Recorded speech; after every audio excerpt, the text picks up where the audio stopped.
ಒಂದ್ ವ್ಯಕ್ತಿ ತಾನು ಇಂಡಿಪೆಂಡೆಂಟ್ ಆಗಿ ಇರ್ತೀನಿ ಅಂತ ಡಿಸೈಡ್ ಮಾಡೋದಕ್ಕಿಂತ ಮುಂಚೆ ನಾನಾಗಿರ್ತೀನಿ ಅಂತ ಡಿಸೈಡ್ ಮಾಡಬೇಕಾಗುತ್ತೆ.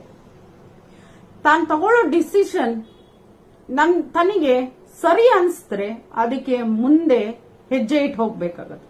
ಆ ಡಿಸಿಷನ್ ಅಲ್ಲಿ ನಾವು ಅನುಭವಿಸಬೇಕಾಗಿರೋದು ಎಷ್ಟೋ ಕಷ್ಟಗಳಿರುತ್ತೆ.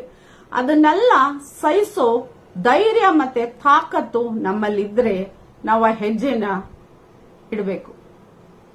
ಎಷ್ಟೋ ಜನ ಈ ಡಿಸಿಷನ್ಸ್ ತಗೋತಾರೆ, ಆದ್ರೆ ಆ ಕಷ್ಟಗಳನ್ನು ನೋಡಿ ನಡು ಬೀದಿಯಲ್ಲಿ ನಡು ರಸ್ತೆಯಲ್ಲಿ ಆ ಡಿಸಿಷನ್ ನ ಬಿಟ್ಬಿಟ್ಟು ಓಡೋಗ್ತಾರೆ.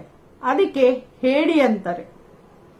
ಆ ಡಿಸಿಷನ್ ಇಂಡಿಪೆಂಡೆಂಟ್ ಆಗಿರ್ತೀನಿ ಅನ್ನೋ ಡಿಸಿಷನ್ ತಗೊಂಡ್ಮೇಲೆ ಅದ್ಯಾವುದೇ ಸಿಚುವೇಶನ್ ಆಗ್ಲಿ ಫೇಸ್ ಮಾಡೋ ತಾಕತ್ತಿರಬೇಕು. ಹಂಗಿದ್ರೆ ಮಾತ್ರ